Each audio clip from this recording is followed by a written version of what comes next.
Candele accese negli ambulatori dei medici di famiglia per protestare contro i mancati aiuti da parte del governo su caro energia e inflazione. Senza di noi, dicono, la sanità rischia di restare al buio, nessun disagio per i pazienti.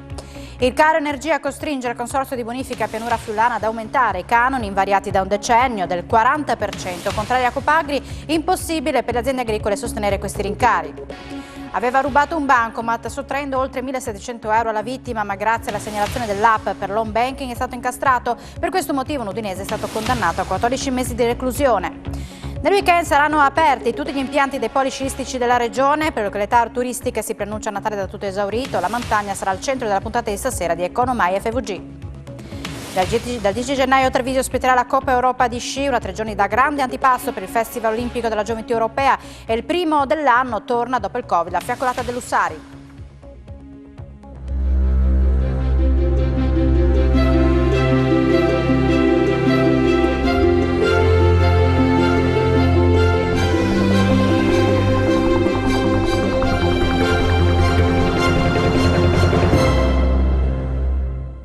Buonasera e ben ritrovati al nuovo appuntamento con l'informazione di Telefriuli. Protesta oggi negli ambulatori dei medici di famiglia che nel pomeriggio hanno visitato gli assistiti a lume di candela. Un messaggio per la politica nazionale che li ha esclusi dagli aiuti contro caro energia e inflazione. Candele accese al calar del sole negli ambulatori dei medici di famiglia che hanno accolto così i loro assistiti nel pomeriggio, visite e prescrizioni in penombra per sollecitare la politica da parte della Federazione Italiana dei Medici di Medicina Generale. Il tutto nasce dal fatto che nella ultima finanziaria sono stati stanziati dei finanziamenti per un riconoscimento a varie categorie, tra le quali anche studi professionali, di un qualcosa che in qualche modo venga incontro all'aumento delle spese per l'energia, e gli studi di medicina generale sono stati ignorati da questa finanziaria. Ulteriormente ignorati siamo stati poi quando viene riconosciuto un adeguamento di circa l'1,5% per quanto riguarda l'inflazione, e anche questo provvedimento ha dimenticato i medici di famiglia. Una protesta silenziosa ma significativa per una categoria centrale per la sanità. Ogni medico di famiglia ha circa 12.000 contatti all'anno e noi ci teniamo molto alla medicina di famiglia, tanto è vero anche questa protesta è una protesta simbolica che non mette assolutamente a disagio i nostri assistiti, che sono completamente diciamo esclusi da questa protesta, e questo è un segno di buona volontà da parte nostra di non fare manifestazioni di protesta che in qualche modo possano ricadere sugli utenti, tanto più in questo periodo in cui l'influenza è partita in maniera importante e abbiamo ancora a che fare con la pandemia del Covid. Fumata nera in ARCS sull'accordo che riguarda le risorse aggiuntive regionali. A darne notizia sono la UILP, FPL e Nursin, il sindacato per le professioni infermieristiche, che avevano chiesto di dare un riconoscimento agli operatori, complessivamente 150 tra amministrativi di ARCS e operatori del SORES, per il lavoro che viene svolto quotidianamente. Le due sigle sindacali avevano presentato la proposta di inserire progetti qualitativi a 0 ore per gli operatori, ma la direzione di ARCS ha continuato per la sua strada e ha predisposto un documento che non prende in considerazione le proposte di Nursin e UIL e lo ha lasciato a disposizione di chi intende sottoscriverlo. I due sindacati non intendono demordere, attendono un aggiornamento della proposta formulata dalla direzione aziendale in un prossimo incontro previsto per la prossima settimana. Casli per il Nursin e Bressan per la UIL ritengono inammissibile arrivare a fine dicembre per firmare l'accordo RAR, perché c'è il rischio che dopo il 31 dicembre le risorse rientrino alla Regione. Oggi in Tribunale a Udine è stata inaugurata una nuova aula dedicata al personale medico e sanitario del territorio udinese che negli ultimi 2 anni ha combattuto contro il Covid. Una nuova aula in Tribunale a Udine, nell'edificio che ospitò il primo ospedale cittadino, dedicata al personale medico e sanitario del territorio udinese per l'impegno profuso durante la pandemia. L'inaugurazione si è svolta questa mattina nel Palazzo di Giustizia del capoluogo friulano. Il segno profondo di questa è lasciare un seme per la memoria, una memoria collettiva, una memoria condivisa, una memoria che ci fa dire e ricordare appunto che i medici, tutto il personale sanitario, gli infermieri durante la pandemia sono stati al nostro fianco, perché con turni massacranti, con rischi di contagi, rischi di morte che purtroppo è anche arrivata in alcuni casi, hanno svolto la loro attività con spirito di sacrificio. Grande la soddisfazione del presidente dell'Ordine dei Medici di Udine, Gianluigi Tiberio. L'aula è già disponibile per le udienze. L'aula è in funzione per il settore civile da subito. Poi invece per quanto riguarda il penale, per alcuni tipi di udienza da subito. Quando invece sono udienze che richiedono le registrazioni e richiedono la presenza di testimoni, allora ci vorrà qualche settimana di tempo, perché dobbiamo apprestare il sistema di registrazione. Alla cerimonia erano presenti il sindaco Pietro Fontanini, il prefetto Massimo Marchesiello, il procuratore Massimo Lia e il presidente dell'Ordine degli Avvocati di Udine, Massimo Zanetti. Contro 3 cinema della regione. Ad essere colpiti sono stati il Visionario di Udine e 2 Kinemax di Gorizia e Monfalcone. Nessun danno invece è stato riscontrato al Cinema Zero di Pordenone. L'imbrattamento ha macchiato i poster esposti all'esterno dei 3 multisala, danneggiando le bacheche e le stesse pareti esterne. L'azione ha inoltre rovinato le pubblicità Progresso, affisse a sostegno in difesa del cinema, una delle categorie più danneggiate con l'arrivo della pandemia. 3 manifesti più presi di mira: c'è il poster di Avatar, La Via dell'Acqua, il secondo capitolo del film campione di incassi nel 2009. Proprio ieri è uscito nelle sale il nuovo lungometraggio ambientato nel mondo di Pandora. Non è escluso che gli schizzi blu siano legati ad un'azione in qualche modo legata contro questa pellicola o contro il mondo del cinema commerciale in generale. Dopo un decennio di canoni invariati, dal 2023 gli utenti del Consorzio di Bonifica Pianura Friulana subiranno aumenti in bolletta fino al 39%. Il dato emerge dal bilancio di previsione d'esercizio approvato dal Consiglio di Consorzio. Il 2022 è infatti segnato quasi 12 milioni di euro di spesa energetica, più che raddoppiati rispetto alla previsione iniziale. La spesa energetica prevista per il 2023 è di altri 9 milioni, ha spiegato Rosana Clocchiatti, Presidente del Consorzio. Per far fronte a questo siamo stati costretti a procedere all'aumento dei canoni. Impossibile per le imprese agricole sostenere questi rincari, a dirlo Ecopagri FVG, rappresentata nel Consiglio di Consorzio di Bonifica Pianura Friulana dagli aderenti alla lista Acqua Terre Friulane. I nostri componenti, afferma il vicepresidente di Ecopagri Ennio Benedetti, non solo hanno votato contro i rincari, ma hanno presentato un documento proponendo una soluzione alternativa che tenesse conto della grave situazione che le imprese agricole stanno passando in questo periodo. La proposta in questione, precisa Benedetti, prevedeva aumenti contenuti entro il 20% da applicare in maniera differenziata tra servizio idraulico e irriguo e, in caso di andamento negativo, avrebbe previsto l'emissione di ruoli supplementari a copertura dei maggiori costi sostenuti. Pesante condanna del Tribunale di Udine a un giovane rumeno. Nel 2018 spacciò eroina anche a una minorenne ed estorse 5.000 euro a una giovane della Carnia. 5 anni di reclusione per estorsione e spaccio di eroina anche a una minorenne. È la sentenza con cui il Tribunale di Udine ha condannato in primo grado Alexandru Mihai Vasilescu, cittadino rumeno di 25 anni residente a Udine, per diversi fatti accaduti nel 2018, tratto il mezzo e il capoluogo friulano. 2 le estorsioni contestate al 25enne. La prima a danno di una giovane della Carnia, alla quale aveva ceduto eroina e hashish e dalla quale ottenne 5.000 euro percuotendola con pugni e schiaffi e minacciandola tra l'altro di mostrare alla madre un video nel quale lei assumeva la droga. La ragazza chiese aiuto solo dopo la quinta richiesta di denaro. Bersaglio della seconda estorsione è un giovane di Udine al quale aveva venduto eroina in diverse occasioni e che minacciò con messaggi sui social per farsi pagare 1 grammo di stupefacente. Infine Vasilescu è stato riconosciuto colpevole di aver venduto alcuni grammi di eroina a una minorenne. Sin dall'inizio, commentano i difensori, gli avvocati Federica Tosel e Thomas Trevisiol, avevamo chiesto una perizia psichiatrica sul nostro assistito, conclamato tossicodipendente, ma ci è sempre stata negata. I reati contestati sono molto gravi, continuano, e non per tutti è stata trovata la prova della sua colpevolezza, scontato il ricorso in appello. Grazie all'app per l'home banking fu preso con le mani nel sacco mentre prelevava il contante con il bancomat appena rubato. Il GUP di Udine lo ha condannato a 14 mesi di reclusione. Rubò la borsetta dall'automobile in sosta, incastrato dall'app per l'home banking. È stata proprio l'applicazione installata sul cellulare della vittima per permettere alla polizia di acciuffarlo mentre prelevava il denaro. Oggi il GUP di Udine Emanuele Lazzaro ha condannato con il rito abbreviato Christian Braidic, 31enne di Basiliano, a 1 anno e 2 mesi di reclusione per furto e indebito utilizzo di carte di credito. Tutto è successo il 6 novembre 2021. L'uomo, difeso dall'avvocato Nicoletta Menosso, ruppe il vetro di un'auto parcheggiata fuori dal cimitero di Udine e prese la borsetta di una signora di 80 anni, contenente del contante, 2 carte di credito e un bancomat. La vittima, su suggerimento della polizia, controllò con il cellulare il suo conto corrente e scoprì che poco prima qualcuno aveva effettuato un prelievo da un bancomat a Pasian di Prato. Gli agenti raggiunsero e arrestarono il 31enne mentre era ancora davanti al macchinario con 1.750 euro in mano appena prelevati. All'uomo non restò che confessare e far ritrovare la borsetta della signora.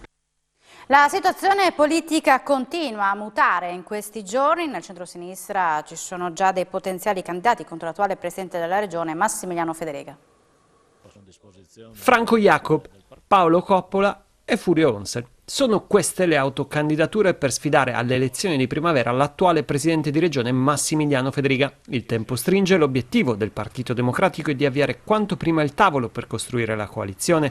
Per cercare però di placare fughe in avanti, il segretario regionale Dem, Renzo Oliva, ha elogiato le candidature parlando di vitalità del centrosinistra, specificando però che né il PD né altri avranno speciali privilegi nella formulazione della massima candidatura. Il suo profilo e poi il suo nome emergerà da un confronto leale e pragmatico delle forze partecipi della coalizione alternativa Federica.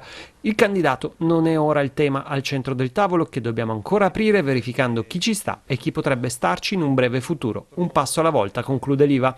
Sul tema il coordinatore del Movimento 5 Stelle Luca Sut spiega che i nomi non fanno bene alla costruzione del dialogo. Abbiamo presentato i nostri punti imprescindibili e abbiamo qualche interlocuzione informale. Siamo in attesa di quelle formali, ma di nomi al momento non vogliamo parlare. Anche nel terzo polo Isabella De Monte conferma che non ci sono novità sulla posizione e al momento è prematuro perché si sta lavorando alla federazione di azione con Italia Viva. Si incontreranno tutte le forze politiche dal centrodestra al centrosinistra, ma non è esclusa anche una corsa solitaria o allargata alla sola regione futura. L'Alleanza Verdi e Sinistra invece raccoglie con entusiasmo la candidatura di Onsel, aggiungendo la necessità di trovare dei punti comuni con tutte le parti interessate. Procede la votazione dell'ultima legge di stabilità della giunta di Massimiliano Federica. Oggi ha approvato l'articolo più ricco, ovvero quello riguardante la sanità. I lavori proseguiranno domani e probabilmente finiranno a notte fonda quando l'Aula del Consiglio regionale concluderà l'approvazione della legge di stabilità, l'ultima della Giunta Federica.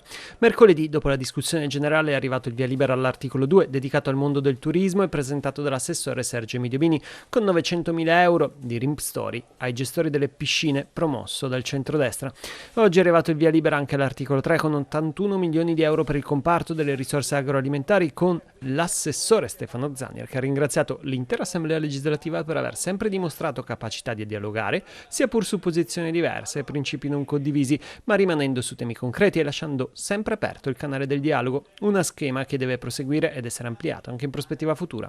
Decisamente più lunga e articolata la discussione sull'articolo 8, ovvero il pacchetto della sanità a cura del vicepresidente Riccardo Riccardi.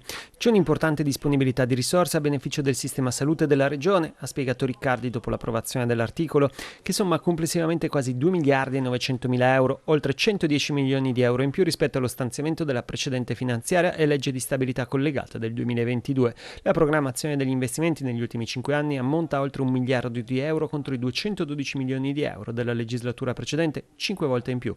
Risorse strategiche che ci porteranno, come tutti auspichiamo, a superare la fase della pandemia, ha concluso Riccardi. I lavori stanno proseguendo con gli articoli sull'ambiente a cura dell'assessore Fabio Scoccimarro. Sabato al centro Balducci si parlerà di rotta balcanica con il centro d'Asia, una situazione che in Friuli Venezia Giulia sta iniziando a diventare pesante, in particolare per l'incapacità di creare sistemi di primissima accoglienza. Un aumento rilevante degli arrivi con un più 50% rispetto allo scorso anno, secondo i dati della prefettura di Trieste. È una situazione che sta diventando complessa da gestire nel capoluogo giuliano e a Gradisca. Il tema migranti sarà al centro di un incontro sabato al centro Balducci. Secondo la rete d'Asi, la questione delle persone in strada è legata solo in parte minore al numero degli arrivi. Ed è prevalentemente dovuto a una grande inerzia ed incapacità istituzionale nel gestire un cambiamento tra l'altro atteso. Invece di aumentare i posti a disposizione di prima accoglienza e invece di accelerare i trasferimenti nelle altre regioni, in realtà si è assistito in quest'estate a un rallentamento dell'attività che ha prodotto appunto una congestione in Friuli Venezia Giulia, che è stata poi sostanzialmente utilizzata in maniera maldestra e volgare, devo dire, no? dalla politica locale, da buona parte purtroppo della politica locale. I migranti arrivano soprattutto dall'Afghanistan, ormai in mano ai talebani, e crescono anche le famiglie. Dasi contesta anche le riammissioni informali in Slovenia, una pratica non prevista, secondo loro, dalle norme europee e dalle stesse regole italiane. Un totale di 4 ore di stop nei settori privati e nel TPL su gomma, l'intera giornata nei settori pubblici. Sono le modalità dello sciopero generale programmato per domani dalla CGIL Friuli Venezia Giulia nell'ambito della mobilitazione nazionale contro la finanziaria del governo Meloni. Previsti anche 3 presidi a Pordenone, a Udine e a Trieste. Al centro della protesta, spiega una nota, salari, pensioni, scarsi investimenti su sanità e scuola. Tra le realtà che hanno deciso l'estensione a 8 ore di stop, informa il sindacato, anche alcune imprese private, tra cui ABS di Udine, Modine di Pocenia, Marelli Automotive Lighting di Tolmezzo. La protesta riguarderà tutti i settori, con l'eccezione del trasporto ferroviario e aereo. Per quanto riguarda i bus urbani ed extraurbani, la CGIL ha proclamato lo sciopero dalle 16:30 alle 20:30 a Pordenone, dalle 17 alle 21 a Gorizia e dalle 18 alle 22 a Trieste. A Udine la mobilitazione contro Arriva coinvolge anche altre sigle sindacali, d'estate indetta nella fascia oraria 17-21. La speranza è sempre l'ultima a morire, lo dimostra la forza di volontà di un'ottantina di persone che nella maggior parte dei casi sono rimasti disoccupate in seguito a crisi aziendali e che oggi hanno partecipato al Matching Day Job, al quale hanno preso parte 18 imprese artigiane. Una ventina di imprese artigiane friulane alla ricerca di personale. Le figure professionali maggiormente richieste sono falegname, elettricista, elettromeccanico, informatico e parrucchiere. Sono 280 i candidati che hanno presentato domanda, dei quali attraverso una preselezione sono risultati idonei 84, che oggi si sono sottoposti complessivamente a 140 colloqui grazie al Matching Day Job organizzato da Confartigianato Imprese Udine in collaborazione con il Servizio per il Lavoro della Regione. Oggi abbiamo 18 aziende che fanno parte della Confartigianato, quindi piccole imprese artigiane con numeri non eccessivamente elevati, però con profili sicuramente ricercati che sono difficili da reperire. C'è anche la disponibilità delle imprese a formare questo tipo di persone. Bisogna trovare quella sinergia tra impresa e persona che poi genera effettivamente un processo di crescita della persona all'interno dell'impresa. Nella maggior parte dei casi i partecipanti ai colloqui sono rimasti senza occupazione in seguito a crisi aziendali. Ho fatto anni di esperienza nel settore, tornerie, imballaggi. Ha buone possibilità di trovare occupazione? Si spera. Sono stato referente estero per una società italiana nelle Filippine per 13 anni, dopodiché Covid eccetera eccetera, l'istituto zona aziendale, taglio del personale e siamo tornati in madre patria del Friuli. Ma cosa chiedono le imprese ai candidati? La nostra vocazione è che attrarre talenti, quindi dalle figure junior con enti di ricerca, università, abbiamo un fil rouge che manteniamo insomma di lunga durata e soprattutto con gli istituti superiori di alta formazione. Ed ora un aggiornamento di cronaca che ci è arrivato poco fa in redazione. Un uomo di 75 anni è rimasto ferito in maniera seria a seguito di un incidente stradale accaduto nel tardo pomeriggio di oggi a Cordovado, in piazza Cecchini. Mentre camminava è stato investito da una vettura ed è stato sbalzato per alcuni metri. Immediata la richiesta di aiuto con chiamata al NUE 112. Gli infermieri hanno inviato subito l'equipaggio di un'ambulanza proveniente da San Vito del Tagliamento, arrivati anche volontari della squadra di protezione civile del comune, disposto il volo all'ospedale Santa Maria della Misericordia di Udine per un serio trauma cranico. Nuova collaborazione tra Udine e Università tra Comune e Università di Udine. Ai civici musei la mostra è dedicata alle scoperte dell'Ateneo friulano in terra assira. Conduce il pubblico nel cuore dell'antica Assiria, la mostra in programma dal 17 dicembre al 30 aprile al Castello di Udine, che presenta i risultati scientifici e le scoperte più importanti effettuate dagli archeologi coordinati dall'Università di Udine nella regione del Kurdistan in Iraq e nelle pianure dell'Alta Mesopotamia, che hanno contribuito a gettare luce sull'organizzazione territoriale locale attraverso la creazione di una vasta rete di infrastrutture. La mostra suggella il consolidato rapporto tra Comune e Università di Udine in un dialogo finalizzato alla crescita culturale della città. Ricerche straordinarie che hanno portato alla luce dei veri tesori, perché insomma si tratta di opere di un fascino incredibile, molto ben definite, che noi possiamo presentare o in originale o in riproduzioni in 3D che sono pressoché perfette e sono ospitate appunto nel mezzanino del castello. Sono degli spazi espositivi che sono stati creati con degli allestimenti particolari che non mancheranno di coinvolgere, affascinare, emozionare il pubblico.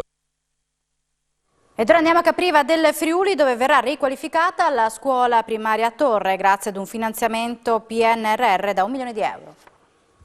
1 milione di euro è la cifra a cui ammonta il finanziamento ottenuto dal Comune di Capriva del Friuli tramite fondi PNRR per riqualificare da un punto di vista antisismico e dell'efficientamento energetico la scuola primaria Torre. Un contributo record per la piccola realtà amministrata dal sindaco Daniele Sergon, che ora punta a far partire i lavori di ammodernamento dell'istituto scolastico tra aprile e maggio. Il cantiere resterà aperto per alcuni mesi e difficilmente la scuola riaprirà i battenti entro l'inizio del prossimo anno didattico. Per questo motivo il Comune sta valutando l'ipotesi di chiedere in prestito alla Regione dei container provvisori nei quali far traslocare alunni e insegnanti per svolgere le lezioni nel tempo necessario al completamento dell'opera. Metà dei fondi ottenuti, spiega Sergon, andranno per adeguare l'immobile alle più recenti misure antisismiche, mentre l'altra metà saranno utilizzati per rendere più efficiente la struttura sotto il profilo energetico. Da programma l'avvio dei lavori è previsto tra circa 5-6 mesi. Il contributo da 1 milione di euro per la scuola primaria, però, non è l'unico intascato dal Comune di Capriva. Abbiamo ricevuto altri 80.000 euro, continua Sergon, per la cosiddetta digitalizzazione della cittadinanza. Significa che metteremo a bilancio questi soldi per migliorare la connettività dei nostri uffici, permettendo pagamenti e prenotazioni online e rendendo più moderno il nostro sistema informatizzato. La Fondazione Carigo festeggerà con un concerto lirico-sinfonico il prossimo 27 dicembre al Teatro di Gorizia i suoi primi 30 anni di attività. Sarà il concerto di fine anno dell'orchestra della Fondazione Il Teatro Lirico Giuseppe Verdi di Trieste a salutare il 30° anniversario di nascita della Fondazione Cassa di Risparmio di Gorizia. L'evento, d'ingresso libero e gratuito fino all'esaurimento dei 678 posti disponibili, è in programma il prossimo 27 dicembre alle 20:30 al Teatro di Gorizia e sarà diretto da Jacopo Brusa. Si esibiranno come soprano la goriziana Claudia Mavilia, come mezzosoprano Marina Camparato, come tenore Andrea Schifaudo e come basso l'ucraino Vyacheslav Strelkov. Tra le arie previste, Calugne dal Barbiere di Siviglia di Rossini, Una furtiva lagrima dall'Elisir d'amore di Donizetti, Mi chiamano Mimì dalla Bohème di Puccini e poi musiche di Mozart, Mascagni, Bizet e Verdi. A presentare l'iniziativa c'erano il direttore della Fondazione Teatro Lirico Verdi di Trieste Paolo Rodda, l'assessore alla cultura di Gorizia Fabrizio Oreti ed il presidente della Fondazione Carigo Alberto Pergamin. Credo sia una degna conclusione di una riflessione che abbiamo voluto avviare proprio in occasione del trentennale, ma anche per segnare un po' quella svolta che la Fondazione ormai vuole imprimere e che è di essere veramente di aiuto e di supporto in un momento estremamente difficile dal punto di vista sociale ed economico per l'intera comunità. Quindi la nostra parte la facciamo anche attraverso la cultura, ma in questo caso, come è stato fatto negli eventi del trentennale, coinvolgendo quelle che sono ormai le eccellenze che sul piano culturale, artistico, storico e sociale ci sono sul nostro territorio. Natale da tutto esaurito a Tarvisio, le strutture ricettive registrano il pieno di turisti, lo conferma il primo cittadino Renzo Zanette. Con le precipitazioni nevose anche Tarvisio rivive la magia del Natale come un tempo, registrando il boom di presenze turistiche, in particolare dall'apertura degli impianti sciistici. Le piste tra poco saranno pronte, gli appassionati potranno godere di quello che è il nostro demanio sciabile della nostra impiantistica. Tarvisio si propone come uno dei poli più importanti della nostra regione dal punto di vista dello sci. Ci sono anche in prospettiva dei molti progetti che la regione sta portando avanti per implementare e migliorare il demanio sciabile e l'impiantistica degli impianti di sci, e quindi come amministrazione comunale noi sosteniamo e ringraziamo la Regione per tutto quello che sta facendo per il nostro territorio. Anche la neve è arrivata? La neve è arrivata, speriamo che ne arrivi ancora un po', però i cannoni stanno lavorando in maniera importante, ormai è tutto pronto per preparare le piste al meglio e per accogliere soprattutto nel periodo natalizio fino all'Epifania il boom di turisti che già sappiamo già che gli alberghi e le strutture ricettive sono piene, e quindi noi siamo felici perché finalmente si riparte con una stagione alla grande. È stata presentata al centro Balducci di Giugliano la prima lettera di Natale senza Don Pierluigi Di Piazza, scomparso a maggio. Si intitola Primavera di Umanità, è firmata dai preti di frontiera, capitanati quest'anno da Don Paolo Iannaccone, nuovo presidente del centro. La presentazione integrale andrà in onda a Screenshot questa sera alle 19:45, ma sentiamo ora un estratto. In questo tempo invernale forse sentiamo il bisogno di una primavera non solamente in attesa della fioritura e del caldo, ma soprattutto di una primavera dello spirito, di una primavera di umanità, appunto. Tutto parte dal grato ricordo di Don Pierluigi Di Piazza. Siamo grati, questo lo affermiamo nella lettera, di aver camminato con lui sulla medesima strada, e anche di questa opportunità che ci ha dato di vivere gli incontri dei preti della lettera di Natale, che poi non era finalizzata esclusivamente alla pubblicazione della lettera, ma questi incontri periodici sono diventati dei veri e propri laboratori di umanità, dove in autentico spirito di condivisione siamo cresciuti in quella fraternità universale che sola dà senso e gusto alla vita. Siamo in chiusura, subito dopo la pubblicità tutte le notizie sportive. Grazie per l'attenzione e buona serata con Telefriuli.